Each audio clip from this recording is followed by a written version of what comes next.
আমি আপনাদের সামনে নিবেদন রাখলাম, চৈত্র মাসে রামনবমী আসছে। আসতে বাবা, চৈত্র মাসে রামনবমী আসছে না? জোরে বলুন হ্যাঁ না না। এই রামনবমী আপনারা পালন করবেন, খুব ভক্তির সঙ্গে পালন করবেন।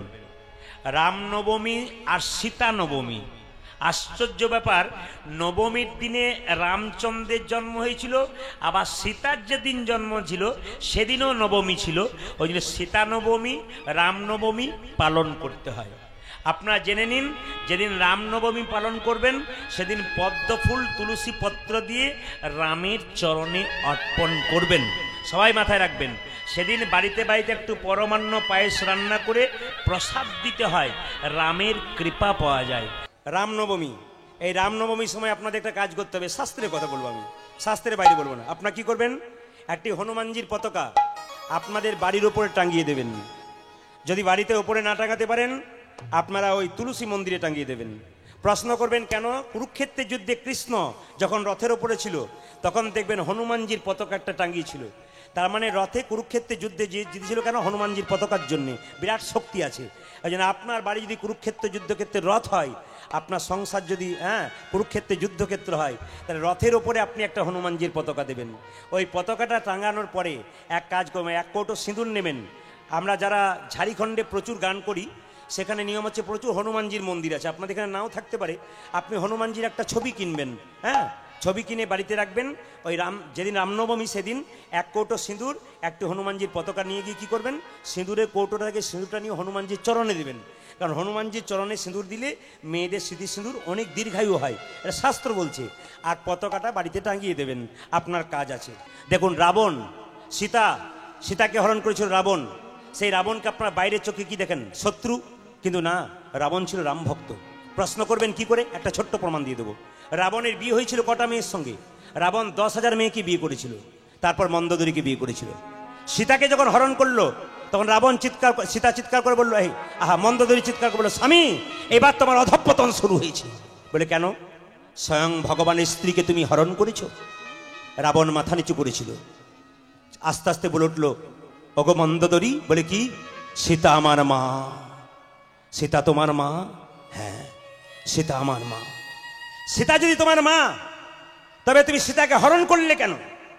আর যদি হরণ করলে তবে তোমার রাজপুরীতে রাখলে না, অশোক বনে কেন রাখলে?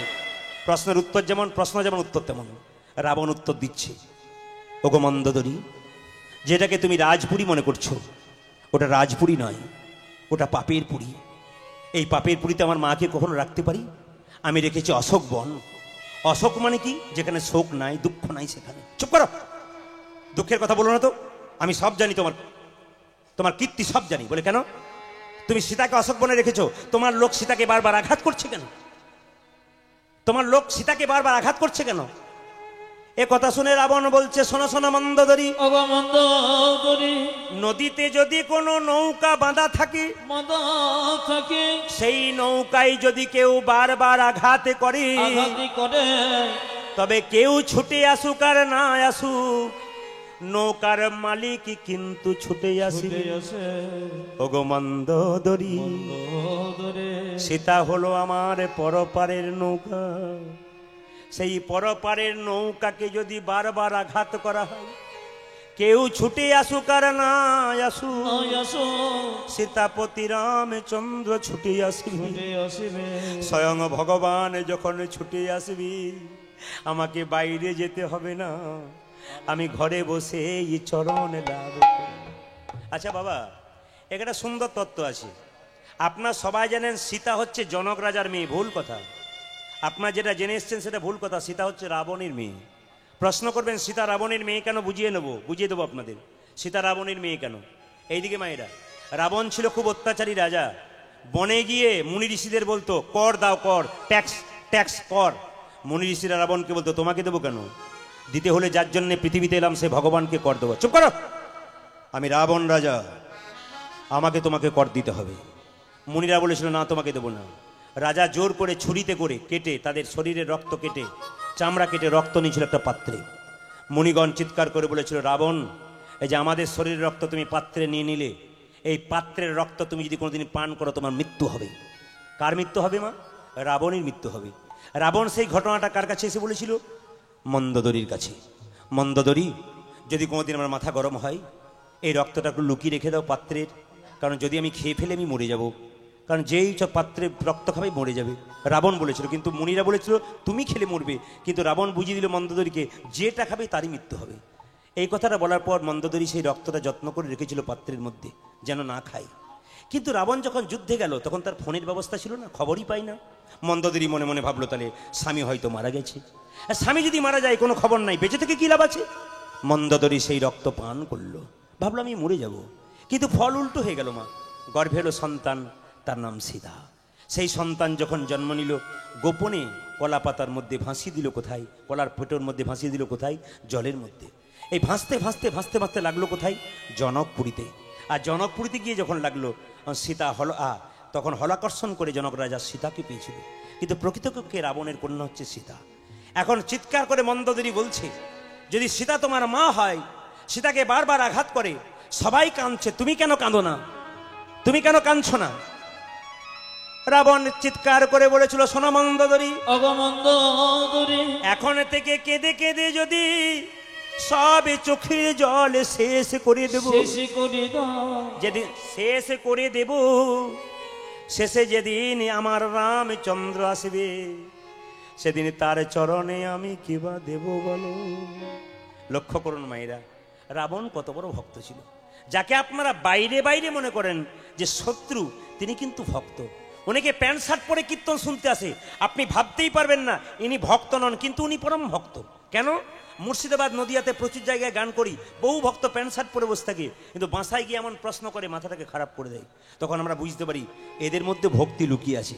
ওই জন্য আপনাদের কাছে বলে রাখি, ভক্তি যার কৃষ্ণ তার, সর্বশাস্ত্রে কয় ভক্তি না থাকলে কৃষ্ণ কি দেখলে কি বা হয়। আপনার বাচ্চাকে আপনি কীর্তন শোনান, আপনি শুনুন, দেখবেন আপনার বাচ্চার বিবেক তৈরি হবে, বৈরাগ্য তৈরি হবে। সমাজের যেগুলো খারাপ জিনিস সেগুলোকে তুলে ধরবো, সমাজের যেগুলো ভালো জিনিস সেগুলোকে তুলে ধরবো। একটু সবাই লক্ষ্য করবেন মায়েরা, যশোমতী সাজাচ্ছে, নিজে সাজছেন। ও মায়েরা, রাধা যখন কৃষ্ণের কাছে যেত, কৃষ্ণকে যেতে গেলে সাজতে হয়। আপনারা সেজেছেন, আপনাদের সাজার কথা একটু বলবো। আপনার স্মৃতিতে সিঁদুর তো সবাই নিয়েছেন যারা সদবানারী, জোরে বলুন হ্যাঁ না না, একটু জোরে বলবেন। আচ্ছা, আপনার সিঁদুর নেন, সবাইকে বলি আপনার সিঁদুর নেন, কিন্তু সিঁদুর নেওয়ার কতগুলো নিয়ম আছে, এগুলো জেনে নিন। আপনি যে কৌটোয় সিঁদুর নেবেন, সেই কৌটো সিঁদুর অন্য কাউকে ভাগ দেবেন না। বারবার বলে রাখি আপনাদেরকে, যদি কীর্তনের তত্ত্ব হয়, কীর্তন জানতে আসেন, তাহলে শুনে রাখুন, যে সিঁদুরের কৌটো আপনি নিয়েছেন, ওই সিঁদুরের কৌটো থেকে কেউ যদি কোনো মেয়ে বলে দিদি তোমার কাছ থেকে তো সিঁদুর দাও, তো আপনি দেবেন না। কেন? অন্য নতুন কৌটো তাকে দেবেন, কিন্তু আপনার কৌটের ভাগ আপনি কাউকে দেবেন না, নিয়ম। সিঁদুর যখন নেবেন তখন আপনারা অনেকে দেখবেন চিরুনিতে করে নেয়, পাতলা করে। আপনাদের তো এখানে সিঁদুর আছে, অন্য জায়গায় সিঁদুর নাই। অনেক জায়গায় দেখবেন মেয়েরা সিঁদুর স্মৃতিতে না নিয়ে সাইডে নেয়। যে মেয়েরা যত সাইডে সিঁদুর নেয়, তার স্বামীর সঙ্গে তার সম্পর্ক তত সাইড হয়ে যায়। দেখবেন আপনারা যত সাইডে নিচ্ছে, মানে অপমান করা হচ্ছে। তো দাদা ভাইরা বলছেন, ঠিক বলছেন, আপনার স্মৃতিতে স্বামী সিঁদুর দিয়েছে, আপনি পাশে নিচ্ছেন, অপমান করছেন না? আপনার মুখে খাবার কথা, আপনি কানে খাবেন, খাবার হবে? জোরে বলুন, আপনার বলুন। তাহলে আপনারা অপকার করছেন না উপকার করছেন, এগুলো মাথায় রাখবেন। জীবনে শুধু অমঙ্গল ঘটছে না, সংসারে অশান্তি কেন? এত টাকা পয়সা থাকা সত্ত্বেও মনের শান্তি নাই কেন? একটাই কারণ, আমরা শাস্ত্রগত নিয়ম থেকে সরে যাচ্ছি বলে। ও মায়েরা, আপনাদের নিয়ম হচ্ছে দুটো আঙ্গুলে সিঁদুর নেবেন। এই আঙ্গুলে সিঁদুর নেবেন তর্জনী, এটার নাম মধ্যমা। তর্জনী আঙ্গুলে সিঁদুর নিলে স্বামী স্ত্রীর প্রেম পাক্কা থাকে, আর এই আঙ্গুলে সিঁদুর নিলে স্বামীর আয়ু লম্বা হয়। এই জন্য সীতা মায়ের একটু উদাহরণ আপনাদেরকে দেব শাস্ত্রের দিকে। সীতা সিঁদুর নিত, এই দিকে তাকাবেন। সীতা যখন সিঁদুর নিত, এই আঙ্গুলে একদিন, এই আঙ্গুলে একদিন। তো যখন সিঁদুরটা নিচ্ছে, মায়েরা বলুন তো সিঁদুর আপনারা কেন নেন? মা কাকিমারা নেই তাই আমিও নিই। সিঁদুর কেন নেন? স্বামীর অমঙ্গলের জন্য। হ্যাঁ, স্বামীর অমঙ্গলের জন্য। দেখুন, সীতা সিঁদুর নিচ্ছে, হনুমান প্রশ্ন করছে, মা মা স্মৃতিতে তুমি সিঁদুর নিচ্ছ কেন? সীতা বলছে, হনুমান, ওই জন্যে লোকে তোকে পাগল বলে, লোকে তোকে বোকা বলে। কেউ যখন পবিত্র কাজ করে পিছু ডাকতে নাই, পিছু ডাকলে কাজ ভালো হয় না, সফল হয় না। আপনি যখন সিঁদুর নেবেন, এমন নির্জন জায়গা নেবেন, আপনার বাচ্চা যেন আপনাকে পিছু না ডাকে, আপনাকে কেউ যদি পিছু না ডাকে, কারণ ওটা হচ্ছে পবিত্র জিনিস। ওইটাকে একবার ধারণ করতে হয় ভগবানের নাম করতে করতে। কেন প্রভু তোমার নামেই তো সিঁদুর নিয়েছি মন্ত্র পড়ে, এই সিঁদুর যেন আমার চিরকাল দীর্ঘায়ু থাকে। অক্ষয় তো কারো কোনো দিন থাকে না, কিন্তু দীর্ঘায়ু থাকে। এই জন্য সিঁদুরটা যখন নেবেন, সবার কাছে নিবেদন রইল, ভগবানকে স্মরণ করতে করতে নেবেন, দেখবেন আপনার কাজ হয়ে যাবে। লক্ষ্য করুন, সিঁদুরটা যখন নিচ্ছে, হনুমান প্রশ্ন করছে, মা সিঁদুর নিলে কি হয়? চুপকা চুপকা চুপকা চুপকা বলে, কেন? একটু পরে বলবো। ভালো কাজ করছিস তুই পিছু রাখছিস, ভালো কাজে পিছু রাখতে নেই। হনুমান পেছনে রইল, কিছুক্ষণ পরে জিজ্ঞেস করছে, এইবার বলো মা সিঁদুর নেই কেন? সীতা বললে, ওরে হনু, সিঁদুর নিচ্ছি কেন জানিস? তোর প্রভুর একটু মঙ্গল হবে বলে। তারপরে আপনার সিঁদুর নেন কেন? স্বামীর মঙ্গলের জন্যে। হনুমান বলল, মা স্মৃতিতে লম্বা করে সিঁদুর নিচ্ছ, লম্বা করে সিঁদুর নিলে কি হয়? সীতা বলছে, এই জগতে যে মেয়ে যত লম্বা করে সিঁদুরে নেবে, লম্বা করে সিঁদুরে নেবে, তার স্বামীর আয়ু তত লম্বা হবে। হনুমান তৎক্ষণাৎ প্রশ্ন করলো, মা যে মেয়ে খাটো নেই তার কি অবস্থা হয়? যারা খাটো নিয়েছে তারা মনে মনে ভাবছে, ভাগ্যে কেন যে সামনে বসলাম, পেছনে বসলে আমার খুব ভালো হতো। এ শুধু আমাকেই লক্ষ্য করে বলছে, তাছাড়া এমন বলে কেন? অনেক জায়গায় বলে, আপনাদের এখানে সব লম্বা নিয়েছেন দেখতে পাচ্ছি। সিঁদুরটা যখন খাটো নেই, সীতা বলছে, শোন, এই জগতে যে মেয়ে যত খাটো সিঁদুরে নেবে, তার স্বামী তত তাড়াতাড়ি বল হরি বল হরি। ঝগড়া আজকে লাগলো রাত্রিবেলায়। কীর্তন শোনার পর বলবে, স্বামী প্রদীপটাকে ভাগ্যে এনেছিলাম, আমার খাচ্ছ, আমার পচ্ছ, সিঁদুর তুমি খাটো নিচ্ছ না। মায়েরা সিঁদুর আপনার খাটো নেবেন কি লম্বা নেবেন? আপনাদের পক্ষ হয়ে একটা কথা বলি, যখন ছেলে মেয়ের বিয়ে হয়, এই দিকে তাকান, ছেলে মেয়ের যখন বিয়ে হয় তখন দেখবেন ব্রাহ্মণ মন্ত্র পড়ে। যারা ব্রাহ্মণ আছে জিজ্ঞেস করবেন, মন্ত্রটা বাংলা কথা কি? আজ থেকে তোমার সব চাওয়া পাওয়া পূর্ণ করে দিলাম, যা চাইবে তাই পাবে। আপনি বাড়িতে যাবেন, রাত্রি 12টায় গান শোনার পর বলবেন, দিয়ে দাও কি? হাতে সোনার বালা, দিয়ে দাও মালা। স্বামী বলল, আচ্ছা জ্বালা। বলে, কেন? এখন কি করে 3 মাস পরে দেবো। 3 মাস দিল না, 6 মাস হয়ে গেল, আপনি সিঁদুর খাটো করতে শুরু করে দিলেন। এটা দেখা গেল বাইরের কথা, আসল তত্ত্বটা শুনে রাখুন। যখন হনুমান শুনল স্মৃতিতে সিঁদুর নিলে প্রভুর একটু মঙ্গল হয়, হনুমান সিঁদুরের কৌটোটাকে নিয়ে 50 হাত দূরে গিয়ে গোটা সিঁদুরটাকে লাল করে গোটা শরীরে মেখে নিল। সঙ্গে সঙ্গে হনুমান বলল, মা কেমন হয়েছে? সীতা বলছে, এই জন্য তোকে লোকে বোকা বলে। আমি সিঁদুর নিলাম তোর প্রভুর একটু মঙ্গলের জন্যে, আর তুই গোটা শরীরে সিঁদুরটা ছড়িয়ে নিলি কেন? হনুমান বলছে, মাগো একটু সিঁদুরে নিলে যদি প্রভুর একটু মঙ্গল হয়, তবে গোটা শরীরে সিঁদুরটা ছড়িয়ে নিলে প্রভুর আমার কত না মঙ্গল। এত সোজা নয়। বলিয়ে প্রবণ পুত্র হনুমান কি, বলিয়ে রামচন্দ্র ভগবান কি, বলিয়ে পবন পুত্র হনুমান কি, বলিয়ে রামচন্দ্র হনুমান কি। আচ্ছা, আপনারা আপনাদের ছেলের জন্মদিন পালন করেন? জোরে বলুন হা না না। দাদা ভাইরা বলুন, জন্মদিন পালন করেন? বেশ, এবার সত্যি কথা স্বীকার করবেন। যারা শিক্ষিত ব্যক্তি আছেন, সাধারণ ব্যক্তি আছেন, জন্মদিনে আপনারা কেক কাটেন তো? জোরে বলুন হ্যাঁ না না। একটু জোরে বলুন হাঁটা। আচ্ছা হ্যাঁ, দু একজন বলছে, দু একজন ভাবছে চুপ থাকাটাই বুদ্ধিমানের কাজ, যে যা বলছে বলছে। জন্মদিনে কেক কাটেন তো? আচ্ছা, জন্মদিনে মোমবাতি জ্বালান তো? একজন হাত তুলে বলুন তো, জন্মদিনে কেক কাটা হয় কেন আর মোমবাতি নেভানো হয় কেন? একজনও বলতে পারবেন না। এখানে যারা কীর্তন শুনতে এসছেন, কারো বলার ক্ষমতা নাই। একজন হিম্মত করে হাত তুলে বলুন তো, যে কেন মোমবাতি নেভাবেন আর আপনি কেকটা কাটবেন? কারো বলার ক্ষমতা নেই। কেন বলুন তো? আমরা তো সব লোকের দেখে শিখি, নিজে বুঝে একটাও করি না, সব তো লোকের দেখে শিখি। আমি একটা প্রমাণ দিয়ে দিই। কয়েকদিন আগে একটা আসরে গান করতে গেছে, একজন মাস্টারমশাই আমাকে ডাকছে, আমার নাতির আজকে জন্মদিন, আপনি বাড়ি চলুন একটু প্রসাদ পেয়ে আসবেন। তা আমি যখন নাতির কাছে গেলাম, ওনার দেখি নাতির জন্মদিন পালন হচ্ছে। মায়েরা লক্ষ্য করুন, একটি মোমবাতি জ্বালিয়েছে, একটা কেক কাটছে, আর অনেকগুলো ছেলে গোল হয়ে দাঁড়িয়েছে আর বলছে, হ্যাপি বার্থডে টু ইউ। ফুস ফুস মানে বুঝতে পেরেছেন? মোমবাতি নেবাচ্ছে, হ্যাপি বার্থডে টু ইউ ফুস। আমি মাস্টারমশাইকে জিজ্ঞেস করলাম, স্যার এই এই এই মোমবাতিটা নেভালো কেন আর কেকটা কাটলো কেন? তখন মাস্টারমশাই বলছে, ওই পাশের বাড়ি সব করছে তাই দেখে দেখে করছে। মানে ভদ্রলোক নিজেও জানে না যে কেন করতে হয়। আমরা শুধুমাত্র দেখে নিন, পাশ্চাত্য সভ্যতায় তারা বলতে চাইছে রাত্রি 12টার পরে একটা দিন হয়, কিন্তু আমাদের সনাতন ধর্মে তা বলছে না। সূর্য উঠবে তবে একটা দিন হবে। আমরা রাত্রি 12টার পর একটা দিন ধরি, ওটা আমাদের নয়, সনাতন ধর্মের নয়। ওটা কাদের বলুন তো? ওটা পাশ্চাত্য দেশের, ওরা নিয়মটা করেছে। ও নিয়ম আমাদের নয়। সূর্য উঠবে, সূর্য ওঠার পর থেকে যেটা হবে সেটা হচ্ছে আমাদের দিন, কিন্তু সূর্যটার আগে দিন নয়, কিন্তু রাত্রি 12টার পর আমাদের দিন নয়। এই জন্য ওরা যেটা করে গেছে, আমাদের শাস্ত্র কি বলছে দেখুন। মায়েরা বলুন তো, শুভ কাজে ডিম খেয়ে গেলে যাত্রা ভালো হয়? জোরে বলুন হ্যাঁ না না। তাহলে আপনার ছেলের যখন জন্মদিন পালন করছেন, আপনি কেক কাটছেন, কেকের মধ্যে কি থাকে জোরে বলুন? ডিম। তাহলে সত্যি কি আপনার বাচ্চার কাজটা শুভ হচ্ছে? একটু হাত তুলে বলবেন হ্যাঁ না না। একবারে ভুল করছেন। কিছু ভুল আছে আমাদের সমাজে, আমি ধরিয়ে দেবো আপনাদেরকে। দেখবেন কার্ডের মধ্যে লেখেন শুভ বিবাহ, এইদিকে আপনারা কার্ডের মধ্যে এখন কি লিখছেন? শুভ বিবাহ। 100% ভুল লিখছেন। প্রদীপ বাবু, হাজার হাজার মানুষ শুভ বিবাহ লিখছে, আপনি বলছেন ভুল। হ্যাঁ ভুল লিখছে।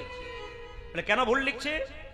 যে বিয়েতে 50টা পাখি কাটা হয়, 4টা ছাগল কাটা হয়, রক্তের বান বইয়ে দেওয়া হয়, ওই বিয়েটা শুভ কি করে হয়? যেখানে শুভ হবে সেখানে রক্তপাত হবে? জোরে বলুন হ্যাঁ না না। তাহলে আপনারা বলুন, যে বিয়েতে 50টা 100টা পাখি কাটা হচ্ছে, 4টা 10টা ছাগল কাটা হচ্ছে, রক্তের বান বন্যা বয়ে যাচ্ছে, আমরা শুভ বিবাহ কি করে লিখছি? আচ্ছা দেখবেন প্রজাপতয়ে নম, দেখবেন কার্ডের উপরে লেখা থাকে না? প্রজাপতয়ে নম লেখা থাকে না? একটা প্রজাপতির ছবি দেওয়া থাকে। কি ভাবেন আপনারা? প্রজাপতি বিয়ের প্রতীক? সম্পূর্ণ ভুল শুনছেন আপনারা, সম্পূর্ণ ভুল দেখছেন।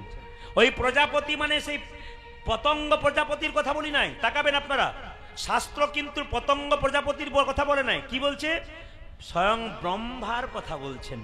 যিনি প্রজা সৃষ্টি করছেন সেই ব্রহ্মাকে নম জানাচ্ছে, কিন্তু প্রজাপতি সেই পতঙ্গটাকে জানাচ্ছে না। এগুলো আপনাদের একটু জানতে হবে।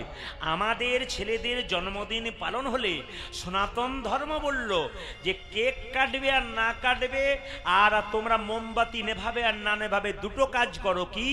একটু পরমান্ন পায়েস তৈরি করে ভগবানের চরণে দুটো তুলসী পত্র দিয়ে দাও, নিয়ে বাচ্চাকে খাইয়ে দিয়ে বলো, হে প্রভু, আমার ছেলে যেন প্রসাদ ভোজি হয়, আমার ছেলে যেন ভক্ত হয়। এই কথাটা আমাদের বলা দরকার আছে। কিন্তু আমরা আস্তে আস্তে অন্ধকারের দিকে যাচ্ছি, আলোর দিকে যাচ্ছি না। মোমবাতিটা নিভিয়ে দিলেন, কি লাভ? কি শিক্ষার মধ্যে? সনাতন ধর্ম বলল মোমবাতি জ্বালানো নয়, একটা ঘিয়ের প্রদীপ জ্বালিয়ে দাও, নি ভগবানের কাছে প্রার্থনা করো, হে প্রভু, ঘিয়ের প্রদীপটা যেমন জল জল করে জ্বলছে, আমার ছেলের জীবন প্রদীপ যেন দীর্ঘদিন ধরে জল জল করে জ্বলতে থাকে। কত সুন্দর শিক্ষা সনাতন ধর্মে দিয়েছে, আমরা নিতে পারছি না। আমরা উল্টো পথে হাঁটছি, আমরা সোজা পথে হাঁটছি না। এই শিক্ষাগুলো দেবার জন্য কীর্তন। তবে আপনারা চমকে যাবেন, বহু ছেলে মেয়েরা বাচ্চারা আমার কীর্তন শোনে, যখনই জন্মদিনে বড় কেক তার বাবা কিনে এনে দেয়, তখন প্রশ্ন করে, বাবা আজকে কেক তো কাটা নয়, আজকে পরমান্ন তৈরি করতে হয়, আমি কেক কাটতে দেবো না। আমার এমন বাচ্চা আছে, তার বাবা মাকে বলতে শুরু করেছে, তার মানে তৈরি হতে শুরু করেছে। আপনারা কেক কাটুন আর মোমবাতি জ্বালান, অন্তত মহাপ্রসাদ পরমান্ন তৈরি করে ভগবানের চরণে দিন, আর ঘিয়ের প্রদীপ জ্বালিয়ে দিন। একটা বাচ্চা ছেলে, কত বয়স বললাম? জোরে বলুন, কত বয়স বললাম? 5 বছর। সেই ছেলেটা ভিক্ষা করতে বেরিয়েছে। এই গ্রামটার নাম যেমন লালুপুর। ভিক্ষা করতে বেরিয়ে গ্রামে ঢুকেই বলছে, ও দাদা, এই গ্রামটার নাম কি গো? এই গ্রামটার নাম হচ্ছে সত্যগ্রাম। তখন সে বলল, সত্যগ্রাম মানে নিশ্চয়ই এখানে সবাই সত্য কথা বলে। হ্যাঁ গো, এখানে সবাই সত্য কথা বলে। তাই নাকি? তা একবার পরীক্ষা করে দেখলে হয় সত্য কথা কি কে বলে।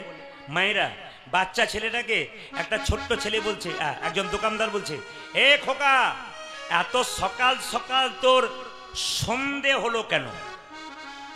হিন্দু ধর্মের একটা নিয়ম দেখবেন, আমাদের মনের মধ্যে এই ধারণা আছে, বাবা মা প্রথম থেকে ঢুকিয়ে দিয়েছে, এখন কি কীর্তন শুনবি, বুড়ো হবি তখন শুনবি।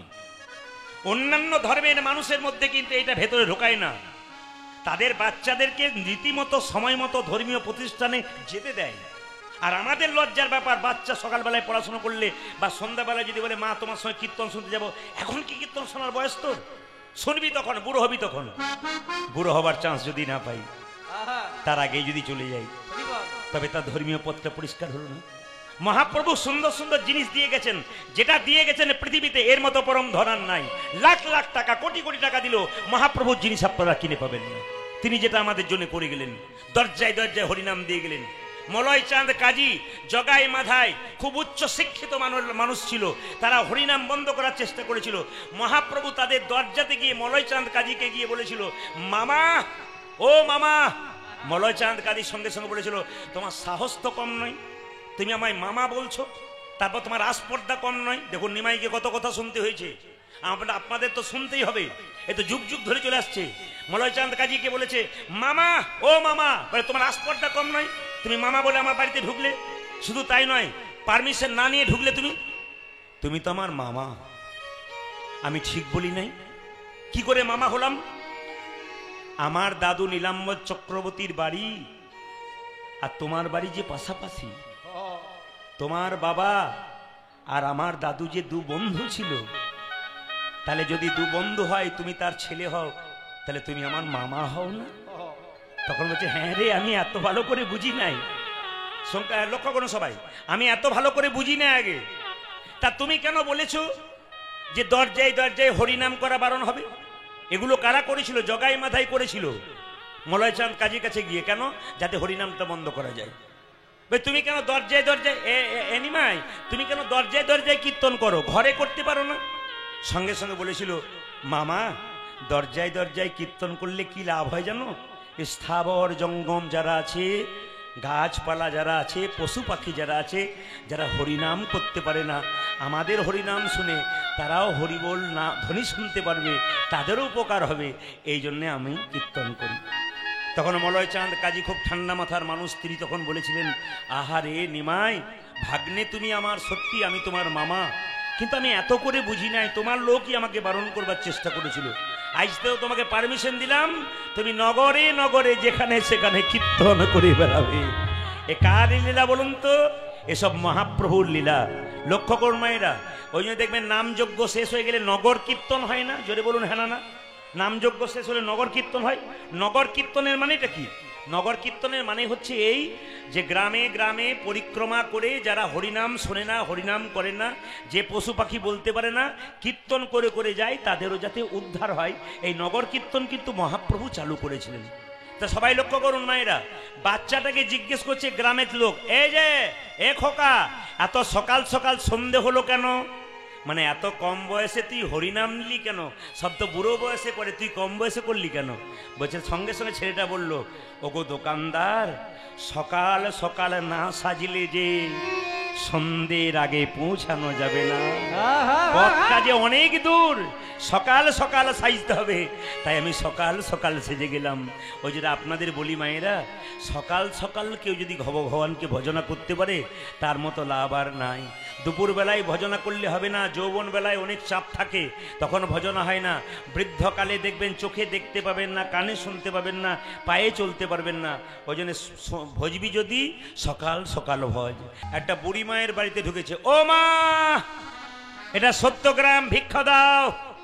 একজন 80 বছরের বুড়ি বেরিয়ে এসেছে, ছেলে জিজ্ঞেস করছে, মা ভিক্ষা দাও। বুড়িমা ভিক্ষা দিয়েছে। বুড়িমাকে দেখে মনে হচ্ছে 80 বছর বয়স। জিজ্ঞেস করলো, ও বুড়িমা, তোমার বয়স কত গো? তখন বুড়িমার 80 বছর বয়স। সত্যগ্রাম, সবাই সত্য কথা বলে। বুড়ি কি বলছে দেখুন, সে বলছে, আমার বয়স 12 কি 13। মায়েরা 12-13 বলতে পারছে না কেন বলুন তো? দাঁত ভেঙে গেছে, জিভ লটপট করছে। 12 কি 13।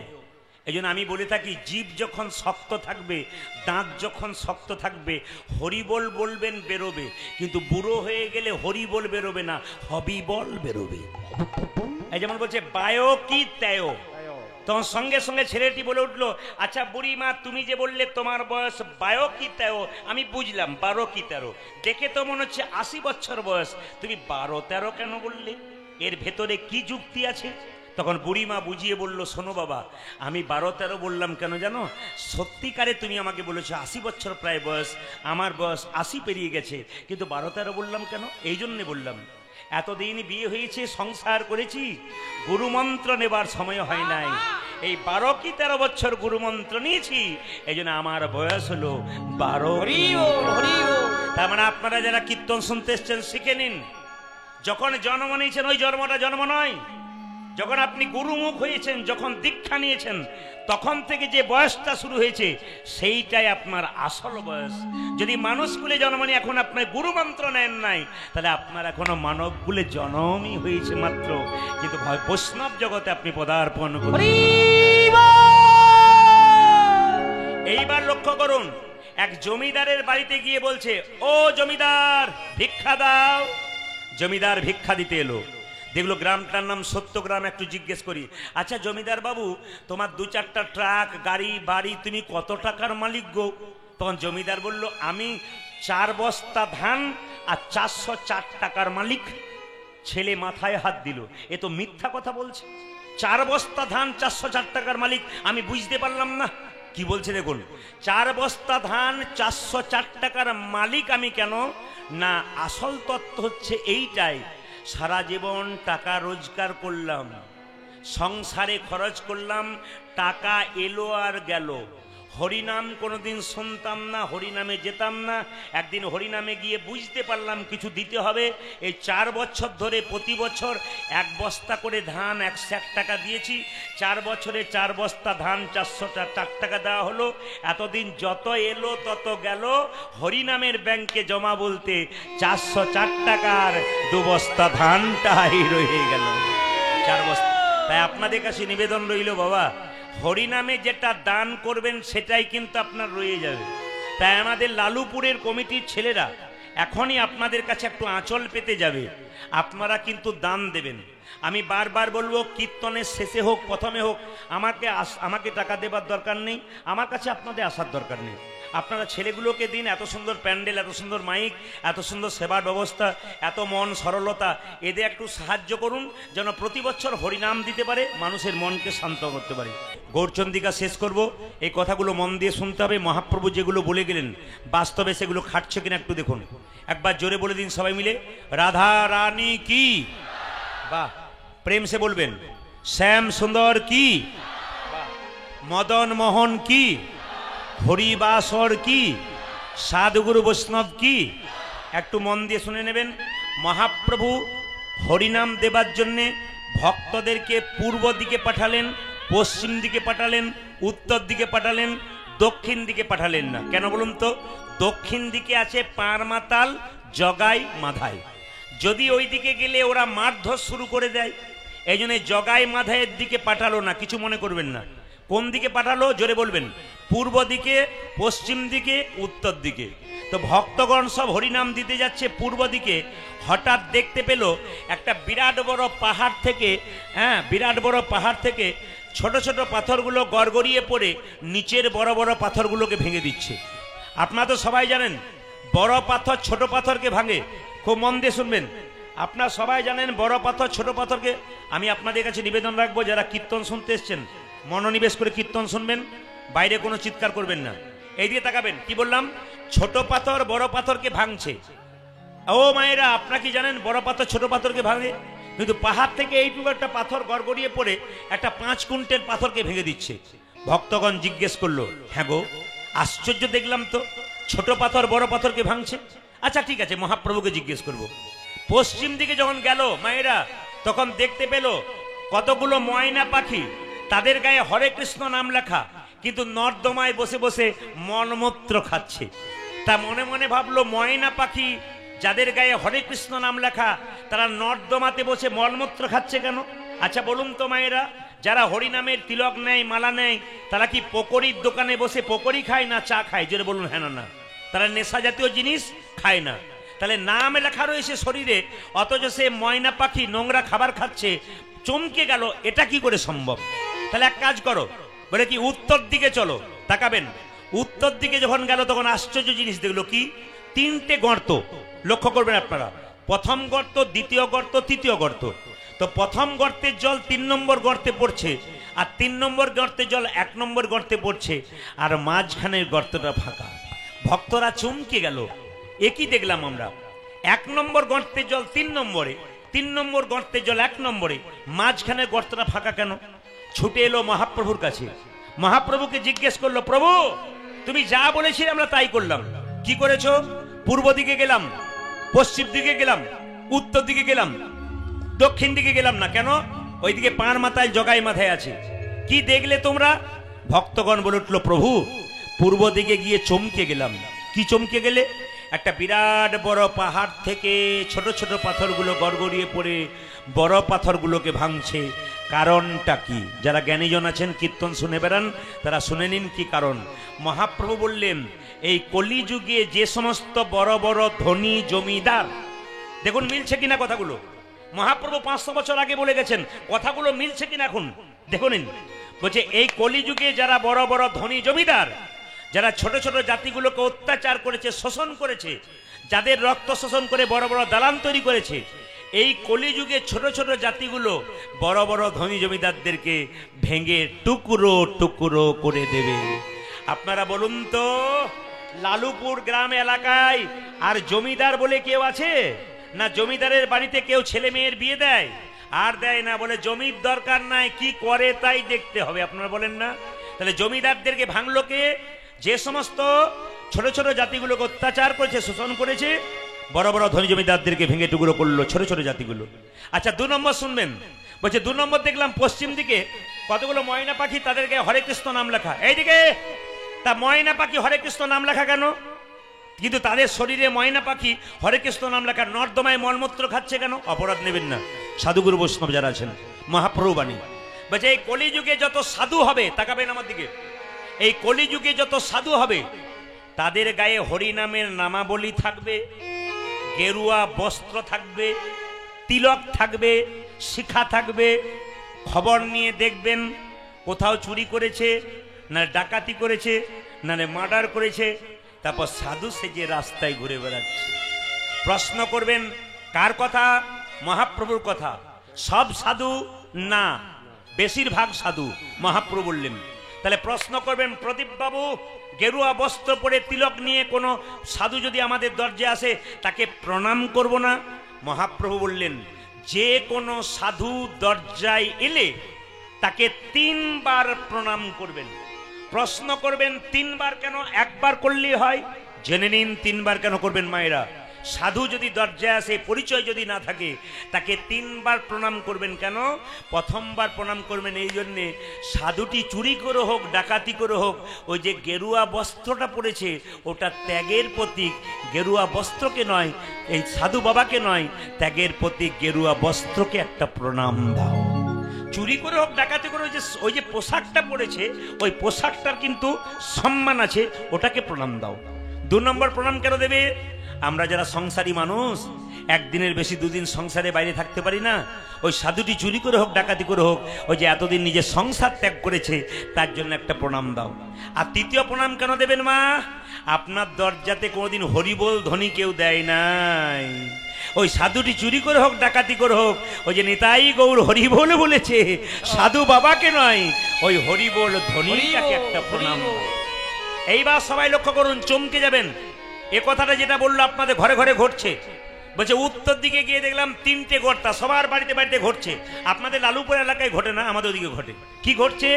বলছে 3টে গর্ত দেখলাম। প্রথম গর্তে জল, 3য় গর্তে ফোয়ারা, 3য় গর্তে জল, প্রথম গর্তে, মাঝখানে গর্তটা ফাঁকা, বসে বসে দেখছে। কেন? মহাপ্রভু বললেন, এই কলিযুগে যে সমস্ত ছেলেদের বিয়ে হবে, এই যে যাদের বিয়ে হবে তাদেরকে বলছি, এই কলিযুগে যে সমস্ত ছেলেদের বিয়ে হবে তাদের আদর ভালোবাসা যাবে শ্বশুর শাশুড়ির উপরে, আর শ্বশুর শাশুড়ি আদর ভালোবাসা যাবে জামাইয়ের উপরে, আর মাঝখানটিতে মা বাবা বসে বসে দেখবে। আপনাদের হচ্ছে এদিকে? আপনাদের বোধে এদিকে শ্বশুর শাশুড়িকে ভালোবাসে না, সব মা বাবাকে লম্বা হয়ে সকালে প্রণাম করে নাকি? হ্যাঁ, বলে রোগটা সব জায়গাতে একই আছে। সে যতই পোস্টে চাকরি করো না কেন, নিজের বাবা মাকে ভালো না বেসে শ্বশুর শাশুড়ির প্রতি ভালোবাসা আগে যায়। কেন বলুন তো? বইয়ের ভারীটা বেশি তো। কিছু মনে করবেন না, এইদিকে তাকাবেন মায়েরা, এইদিকে এইদিকে। আসলে আমি একটা ছোট্ট কথা বলে রাখি, যখন মেয়ে ছেলেদের বিয়ে হয়ে যায় তখন একটা কান বন্ধ হয়ে যায়। এই যে যখন ছেলেদের বিয়ে হয়ে যায় একটা কান বন্ধ হয়ে যায়। বলবো কি করে বন্ধ হয়ে যায়? দেখুন, একজন মা ছেলেকে মানুষ করছে, ছেলে বড় হলো, চাকরি পেয়ে গেল, মা বললো শাড়ি এনে দে, দিল, গামছা এনে দে, দিল, একটা সোনার মালা এনে দে, দিল, কিন্তু বিয়ে হবার পর কমে গেল, আর দিল না।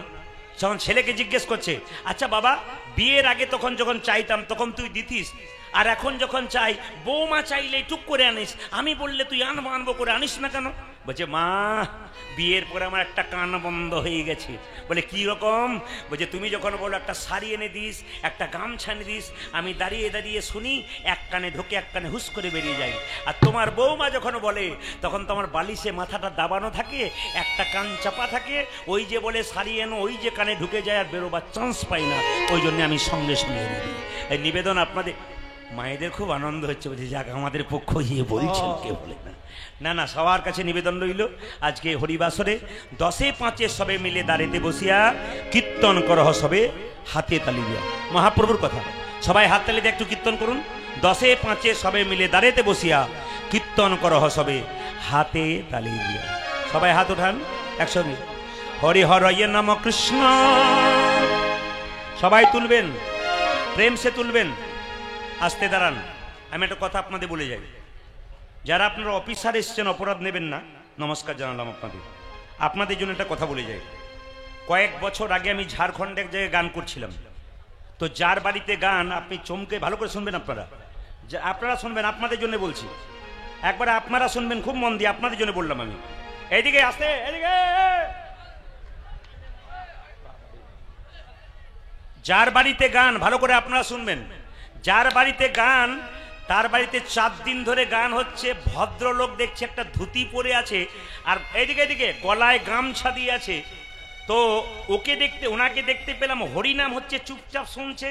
গরিব লোকগুলো, ভিখারি মানুষ যারা, তাদেরকে ধরে ধরে আনছে, খাওয়াচ্ছে নিজের হাতে। অন্ধ মানুষগুলোকে ধরে আনছে, খাওয়াচ্ছে। খোরা মানুষকে ধরে আনছে, খাওয়াচ্ছে। আপনার চমকে যাবেন, 4 দিন কীর্তন হলো। যখন আমাকে পেমেন্ট করতে এলো, তখন জিজ্ঞেস করলাম, দাদা আপনি করেন কি? আর বলবেন না, সরকারি ডিউটি। তার মানে কি? চমকে যাবেন, উনি একজন পুলিশ অফিসার। তা আমি বললাম, আপনি চোরকে ধরতে পারেন, আপনি তো মনে হয় পারবেন না, আপনার তো এরকম ভাব সব সময়। বলছে দাদা, যখন পোশাকটা পরে নি তখন আমার পাওয়ার দেখবেন কি আছে, কিন্তু হরিনামের পোশাক যখন পরেছি তখন ভগবানের কাছে পাওয়ার কিন্তু একবার আমার নিচেই আছে। সত্যি খুব স্বাভাবিক, যখন যার যেটা ডিউটি, সেই ডিউটি কিন্তু ফাঁকি নয়, কিন্তু ভগবানের নাম যখন হবে, যেখানটাতে হবে, সেই ডিউটি কিন্তু আপনারা একটু করে নেবেন। হাত তুলতে না পারুন, একটু হাততালিও দিয়ে দেবেন। কেন? এ তো মহাপ্রভুর বাণী। প্রতিটি জায়গাতে কীর্তন করতে গেলে কত পুলিশ অফিসার কীর্তন শুনতে শুনতে সবাই হাততালি দেয়, আপনারা হাততালি দেবেন। আমি আগেই বললাম, আমি যে এলাকায় বাস করি, 2-4টে থানার পুলিশ যারা আছে, প্রত্যেকটি পুলিশ অফিসার প্রায়জন আমার বাড়িতে আসে, একটা করে গীতা দিন আমাদেরকে, আমরা নিয়ে যাব। ওনারা তো বুঝতে পেরেছেন, আমার যে অ্যাক্সিডেন্ট হয়েছিল, যিনি পুলিশ অফিসার আমাকে গেছিলেন দেখতে, গাড়িটা তেপসে গেছে, বাঘের মতো চেহারা, বিরাট গর্জন, হাজার হাজার লোক আমার গাড়িটার দিকে ছুটছে, আর একা একটা লাঠি নিয়ে এরকম করে, চলো সর এখান থেকে, সরিয়ে দিচ্ছে। সেই বাঘের মতো গর্জন মানুষটা দেখলো আমি বেঁচে গেলাম। তিনি বললেন, প্রদীপবাবু বাঁচলেন কি করে? বললাম, এই গীতাটার জন্য বেঁচে গেলাম। বললেন 10 দিন পর অফিসে আসবেন, এখন থানায় চলুন। অফিসে আসবেন, অফিসে এসে 10,000 টাকা দেবেন, গাড়িটা নিয়ে চলে যাবেন। গাড়ি একবারে শেষ হয়ে গেছে আপনার। তা আপনার চমকে যাবেন, অফিসারের কাছে যখন গেলাম, টেবিলে বসে আছে, মাথাটা নিচু করে, বাঘের মতো গর্জন, চুপচাপ বসে আছে। জিজ্ঞেস করলাম, স্যার টাকাটা নেবেন না? বলছে সাধুগুরু বসতে হবে, সেবাই লাগাবেন, শুধু আমাকে গীতাটা দিয়ে দিন। বললাম, কেন গীতা দেবো? বলছে শুনুন, সারা জীবন তো এই কাজই করে গেলাম, টেনশন, আর তো আমার 3-4 বছর চাকরি আছে, এবার সারা জীবন ভগবানের নাম করে কাটাবো। আপনার চমকে যাবেন, সেই ব্যক্তি এখন রিটায়ার করেছে, এখন তিলক নেই, মালা নেই, এখন পেছনের জায়গাটা ভুলে গিয়ে ভগবানের, এতদিন তো এই ডিউটি করলাম, এবার আমাকে ভগবান এই ডিউটি দিয়েছে। বাবা, সবাইকে এই ডিউটিতে আসতে হবে, একদিন আসতে হবেই, তাতে কোনো ভুল নাই। সেই জন্য আপনাদেরকে বলি, এই ডিউটি করবেন সবাই, আপনারা যে যা ডিউটি করেন, কিন্তু ভগবানের ডিউটিতে কেউ ফাঁকি দেবেন না। শ্যাম সুন্দর কি, মদন মোহন কি, হরিবাসর কি, বৃন্দাবন ধাম কি। আমাকে একজন জিজ্ঞেস করলেন, দাদা আজকে কি পালা করবেন? আমরা কিছু মনে করবেন না, আমি তো পালা জানি না। এই যে আমি তো পালা জানি না। আপনি পালা জানেন না, তবে কি জানেন? বললাম, আমি লীলা জানি। পালা যাত্রার হয়, পালা নাটকের হয়, পালা কীর্তনের হয় না। যারা প্রকৃত ভক্ত মানুষ, তারা কীর্তনীয়কে জিজ্ঞেস করে না যে আজকে কি পালা হবে, ও বাবা, কি জিজ্ঞেস করে? আজকে কি লীলা হবে, এ কথা জিজ্ঞেস করে। এই জন্য আজকের পালা নয়, আজকের লীলা। তবে কিছু মনে করবেন না, আমাদের জীবনে 2টো পালা আছে সবার ক্ষেত্রে। কার কার বলুন তো? প্রতিটি মানুষের প্রত্যেকটা জীবের দুটো পালা, একটি আসার আর একটি, জোরে বলুন, একটি আসার আর একটি যাওয়ার। এবার ঠান্ডা মাথায় একবার উত্তর দিন তো, যারা কীর্তন শুনতে এসছেন তাদের কোন পালা শেষ হয়েছে, আসারটা না যাওয়ারটা? জোরে বলুন, জোরে বলবেন কোনটা? আসারটা। বাকি আছে কোনটা? জোরে বলুন। দু চারজন ভয়ে বলছে না, যাবে না বলে। বাকি আছে কোনটা? জোরে বলুন, বাকি আছে কোনটা? এতই যদি বুঝছেন যাওয়ারটা বাকি আছে, তাহলে সাদা চুলে গোদরেজ মাখছেন কেন? যদি বুঝছেন আপনারা, দেখবেন মৃতদেহ নিয়ে যায়, বলো হরি বলো হরি। আপনিও প্রণাম করেন, আমরাও প্রণাম করি। আর কি ভাবি বলুন তো? ও বোধ হয়ে গেল, আমি বোধ হয়ে যাবো না, এটা কিন্তু আমরা সবাই ভাবি। কিন্তু যিনি হেলতে দুলতে গেলেন আমাদের পাশ দিয়ে, তিনি শিখিয়ে দিয়ে গেলেন, আমি শুধু মরি নাই, আমি তোমাদের শিখিয়ে দিয়ে গেলাম, একদিন আমি যেমন চললাম তোমাদেরকে আমার মতো সংসার ছেড়ে চলে যেতে হবে। আজকের লীলার নাম ভগবান শ্রীকৃষ্ণের কালীয় দমন। কৃষ্ণ কালীয়নাগকে দমন করেছিল, তত্ত্বের মাধ্যমে আপনাদের বুঝিয়ে দেব। কালীয় দমন কালীনাগকে, এইদিকে তাকাবেন, এই জন্মে যে ভালো কর্ম করবে পরের জন্মে তার ভালো ফল হবে। এ জন্মে যে খারাপ কর্ম করবে 100% পরের জন্মে তার খারাপ ফল হবে। প্রশ্ন করবেন, প্রদীপ বাবু যুক্তি দিয়ে বোঝান, আমি বুঝিয়ে দেব। আজকে লালুপুর গ্রামে ধরুন দুটো বাচ্চা জন্ম হলো। একটা বাচ্চা গরিবের বাড়িতে জন্ম হলো, যে মা খেতে পারে না, মায়ের বুকের দুধ নাই, শুকিয়ে গেছে, অভাবী ঘরে জন্ম নিল। আর একটি বাচ্চা বড়লোকের বাড়িতে জন্ম নিল। তাহলে বাচ্চাগুলো কি এমন কর্ম করেছিল যার জন্য একজন বড়লোকের বাড়িতে জন্ম নিল, একজন গরিবের বাড়িতে জন্ম নিল? আসলে তা নয়, পূর্ব জন্মের কর্ম ফল অনুযায়ী এই জন্মে তোমার জন্ম হলো। আমাদের যাদের জন্ম হয়েছে সব পূর্ব জন্মের কর্ম ফল অনুযায়ী। এই জন্মে তুমি যে ডিউটি করো না কেন, আসল ডিউটি যদি না করো, পরের জন্মটা কিন্তু তোমার খারাপ যাবে। শাস্ত্র কি বলছে? মানুষ কুলে জন্ম নিয়ে কেউ যদি পশুর মতো কর্ম করে, পরের জন্মে তার পশু কুলে জন্ম হয়। মানুষ কুলে জন্ম নিয়ে কেউ যদি মানুষের মতো কর্ম করে, পরের জন্মে সে আবার মানুষ হয়। মানুষ কুলে জন্ম নিয়ে কেউ যদি মহাপুরুষের মতো কর্ম করে, মহামানবের মতো কর্ম করে, তারা দ্বিতীয় জন্ম হয় না, গোবিন্দের চরণ প্রাপ্ত হয়। প্রশ্ন করবেন কেন? যে ধানকে সেদ্ধ করে মাঠে ছড়ালে তার আর গাছ হয় না, দেহ হরিনামে সিদ্ধ হয়ে যায়, তার আর দ্বিতীয় জন্ম হয় না, তার গোবিন্দ চরণ প্রাপ্ত হয়ে যায়। এবার জেনে নিন, এবার জেনে নিন, আসলে যে কালীয়নাগ সে পূর্বজন্মে কে? রাজা চন্দ্রধ্বজ। রাজা হয়ে সাপ হলো কেন মা? কর্মের ফল। অপরাধ কি? বৈষ্ণবের চরণে, সাধুর চরণে।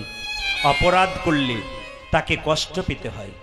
আমি আপনাদেরকে বলবো, কোনো সাধু বাবা রাস্তায় পেরিয়ে গেলে, কোনো বৈষ্ণব রাস্তায় পেরিয়ে গেলে, আপনার কাছে ভিক্ষা চাইলে আপনি দেবেন না ভালো কথা, দুটো খারাপ কথা বলবেন না। খারাপ কথা আপনি ওনাকে বলছেন না, আপনি স্বয়ং ভগবানকে শোনাচ্ছেন। কারণ যিনি বৈষ্ণব ধারণ করেছেন তিনি তো হরিনাম করছেন, আপনার তো হরিনাম করার সময়ও নাই, ক্ষমতাও নাই। তা যিনি ভগবানের নাম করছেন, ভগবান তাকে ভালোবাসে।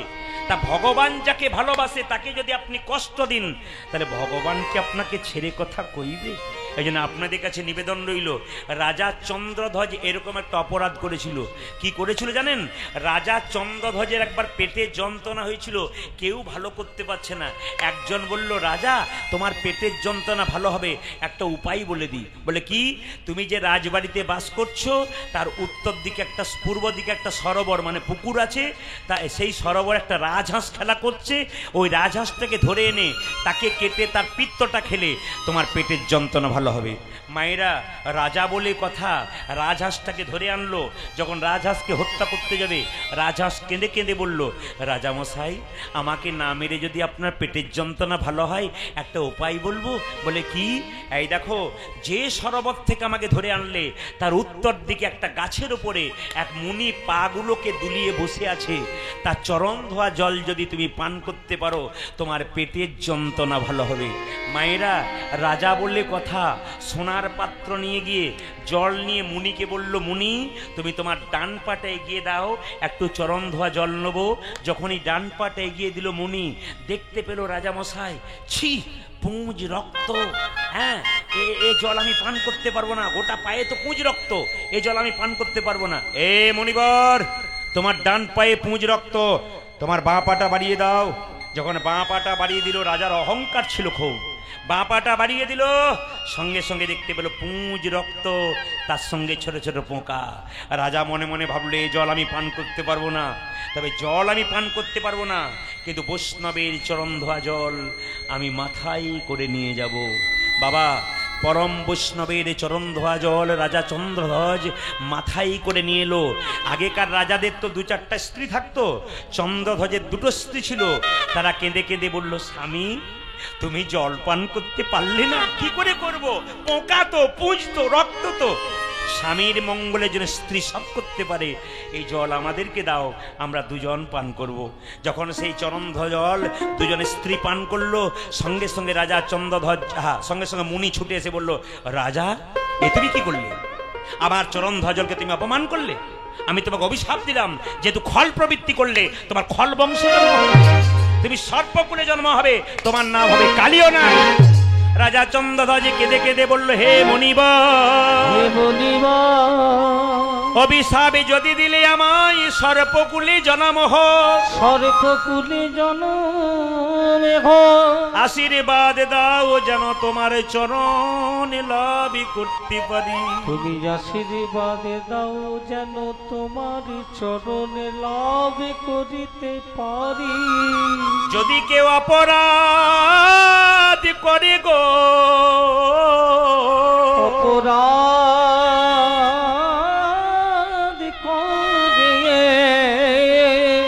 অপরাধ করার পর যদি কারো কাছে কেউ ক্ষমা চেয়ে নেয়, তবে সব অপরাধের মুক্তি পাওয়া যায়,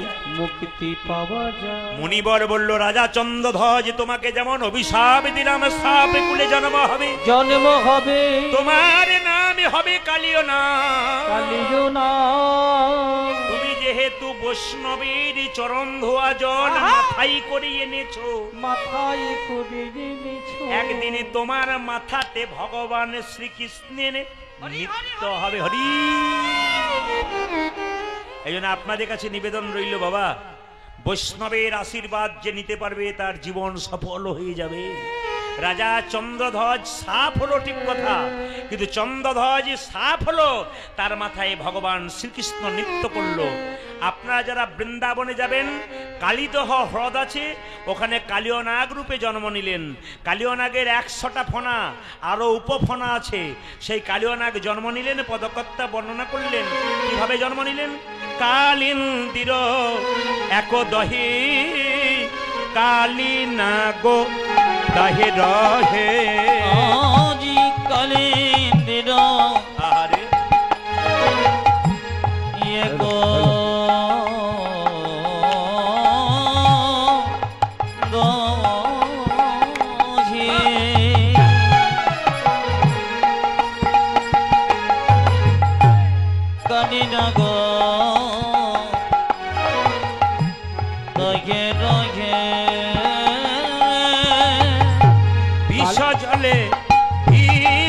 জলে দহন সমান, ওই দেখো বিষ জলে দহন সমান, ও যে বিষ জলে বিষ জলে দহন সমান, বিষর জলে বিষ জলে দহন বিষার জলে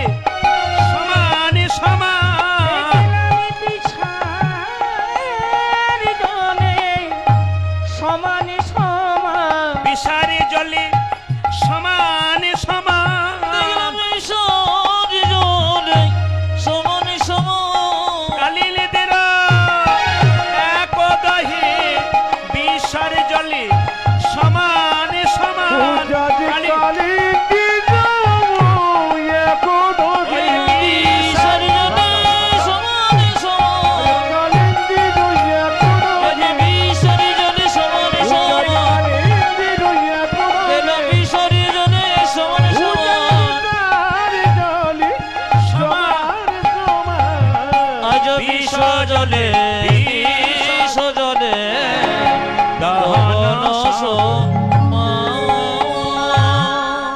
আপনাদের এটা বীরভূম না? জোরে বলুন হ্যাঁ না না বীরভূম, এটা মুর্শিদাবাদ। আচ্ছা, আমাদের বীরভূমে যদি আপনারা কোনোদিন যান দেখবেন প্রায় জায়গাতে পুকুর আছে যেখানে পদ্ম ফুল আছে। আপনাদের লালুপুর এলাকাতে আছে কিনা জানি না, হয়তো হতেও পারে পদ্ম ফুল। দেখবেন যে পুকুরে, ও মায়েরা, যে পুকুরে খুব পদ্ম ফুল থাকে না, ওখানে সাপ থাকে পদ্ম পাতার গায়ে। সেই সাপটার নাম কি বলুন তো? পদ্মনাগ। আমরা টিভিতে রেডিওতে খবর শুনেছিলাম আগে ছোটতে, যে পদ্ম ফুল তুলতে গিয়ে পদ্মনাগ সাপের কামড়ে মারা গেছে। মানে এত বিষের জোর যে ও পুকুরের পার পর্যন্ত উঠতে পারে না, ওইখানেই মারা গেছে। তাহলে আপনারা বলুন তো, যেখানে পদ্ম ফুল থাকে সেখানে পদ্মনাগ সাপ থাকে, সেই জলটা বিষ হয় না? সেই জলটা কত গরুতে খেত, মানুষে খেত। এখন তো জল খায় না পুকুরের, আগে মানুষ খেত না? পুকুরের জল মানুষ খেত, গরু খেত, ওই তখন তো জলটা বিষ হতো না। তাহলে এখন কালিদহ হ্রদে কালিয়নাগ থাকে, জলটা বিষ হলো কেন? এই তত্ত্ব জানতে হবে। কৃষ্ণ যখন কুরুক্ষেত্রের যুদ্ধে জিতলো, সবাই সবকিছু চাইলো, কালিয়নাগ কেঁদে কেঁদে বলল, প্রভু এবার আমাকে মুক্তি দাও কালিদহ হ্রদ থেকে। সঙ্গে সঙ্গে ভগবান কোনো কর্ণপাত করলেন না, কিচ্ছু শুনলেন না। কালিয়নাগ মনে মনে ভাবলো, তোমার সঙ্গে যদি কেউ বন্ধুত্ব করে না পায়, তোমার সঙ্গে প্রেম করে তোমাকে না পায়, তোমার সঙ্গে শত্রুতা করে পাবার চেষ্টা করব। হিরণ্যকশিপু তোমার সঙ্গে শত্রুতা করে পেয়েছিল, আমিও তোমার সঙ্গে শত্রুতা করব, দেখি তুমি আসো কিনা। কি করলো? যে কালিদহ হ্রদে কালিয়নাগ থাকে সেই জলটাতে এমন বিষ ঢালতে শুরু করলো, বিষ আর জলে সমান সমান হয়ে গেল। ওই পথ দিয়ে কোনো পশু পাখি পেরিয়ে গেলে বিষের জ্বালায় ছটপট করতে করতে মরে। আর যখনই বিষের জ্বালায় ছটপট করতে করতে মরে, তখন তারা বৃন্দাবনে ভগবানকে ডাকে, আর ভগবানকে যখন ডাকে ভগবান ছুটে আসবে। এই জন্য সে মনে মনে ভাবলো, এমন বিষ ঢালবো তোমার ভক্তরা ছুটবে এদিকে, বিষের জ্বালায় ছটফট করবে, তোমায় ডাকবে, তুমি আসতে বাধ্য হবে। ওগো তাহার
পশু পাখিগুলো মরবার আগে বিষের জ্বালায় কেঁদে কেঁদে বলতো, প্রভু বৃন্দাবনে বাস করি, নদীর জল খাই, তোমার গুণগান গাই, আর গাছের ফল খাই, আমরা কোনো অপরাধ করি নাই প্রভু।